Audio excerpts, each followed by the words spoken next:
Hey guys, just finishing up testing a few tubes that are needed for the receiver,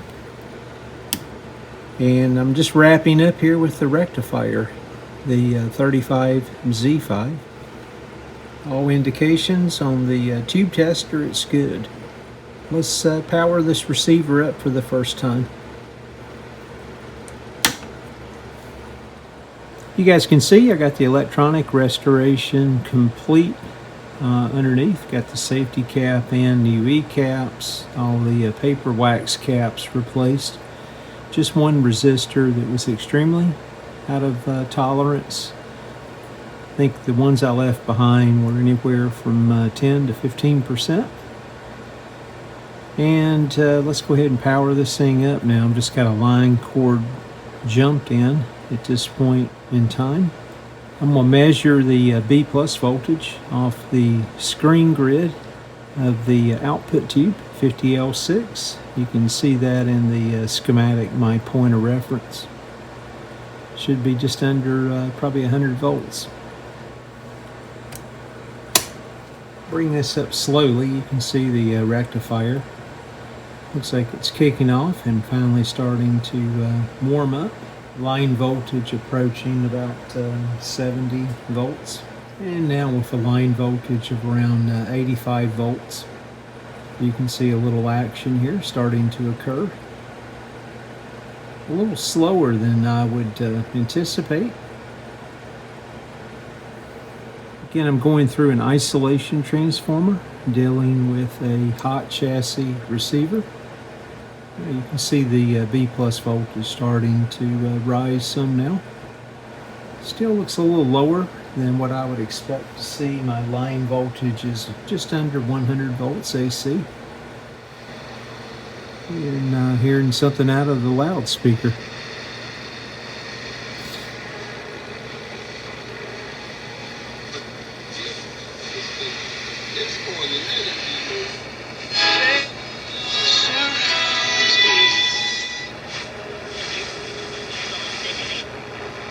Still concerned about my voltage on the B plus side. You can see it actually dropping.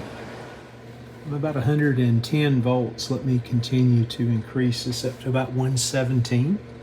It's fairly close to 117, and you can see my B plus at this point still only around 46 volts. It does not look like a current issue on the B plus side, but maybe there is something going on. I'm thinking the rectifier tube that we just tested is weak, even though it tested good on the tube tester, which is not uncommon. Just double checking over here, still around 117 to 118 and 50 volts at this point.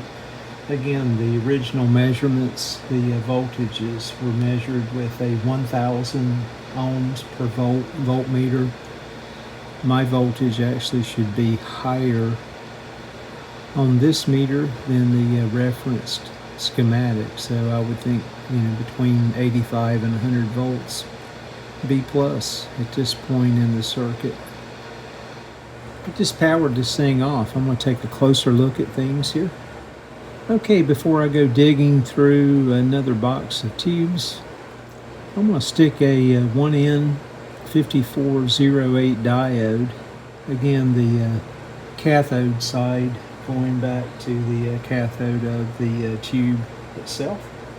Let me flip the variac back on again, going through an isolation transformer, and let's monitor the B plus voltage. Again, I'll bring this up slow on the variac.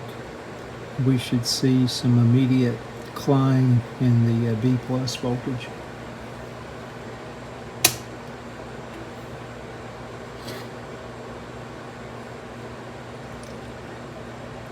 And indeed, that's what's occurring.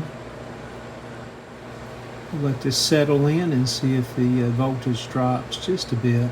I'm at about 0.15 amps in total.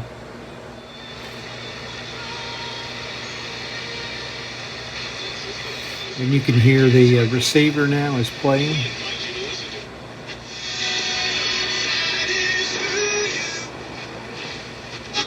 You can see the B plus voltage is much higher So all indications are the rectifier tube that's in place is just weak.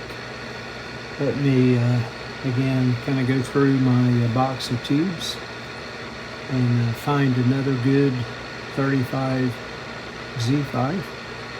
Place it in here. We'll come back and just double check our voltage measurements. Alright, I tested another 35Z5 and it looks good. Let's get that in and see what we have. Still got the meter here on our DC voltage. Let me power up the variac slowly again. See if we get closer to our called out voltage. We should see a little climb here starting in just a moment. Here we go. Starting to hear a little noise out of the receiver, which is a good sign.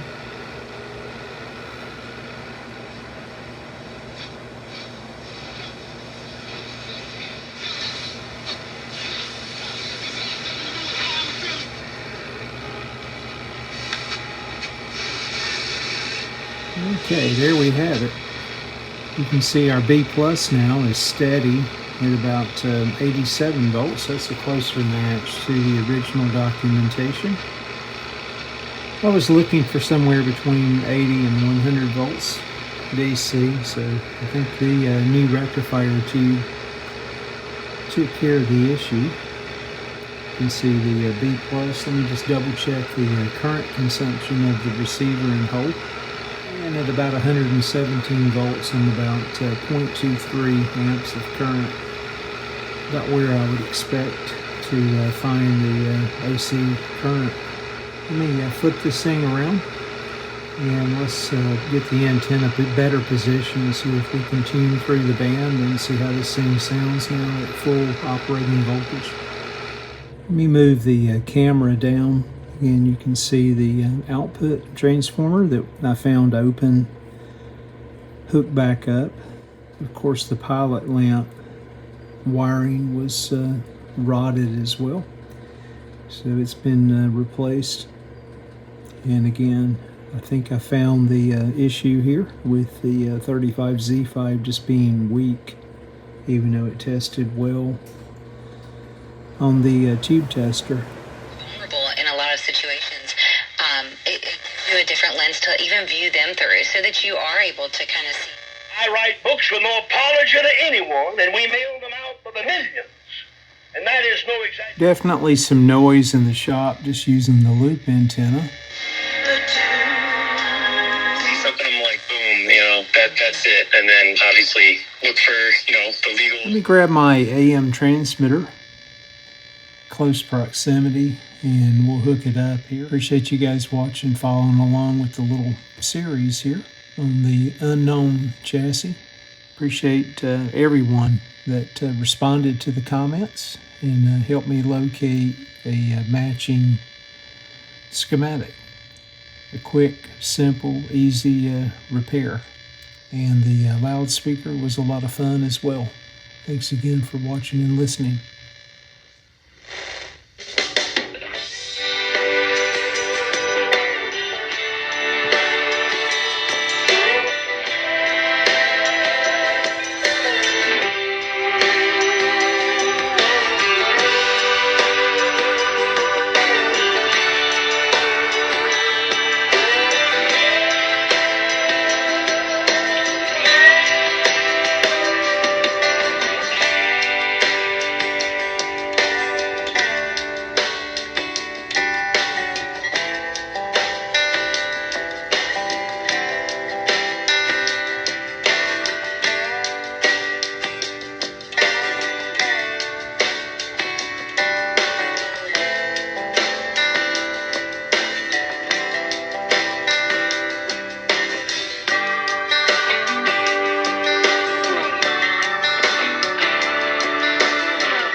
Thanks for watching and listening, folks.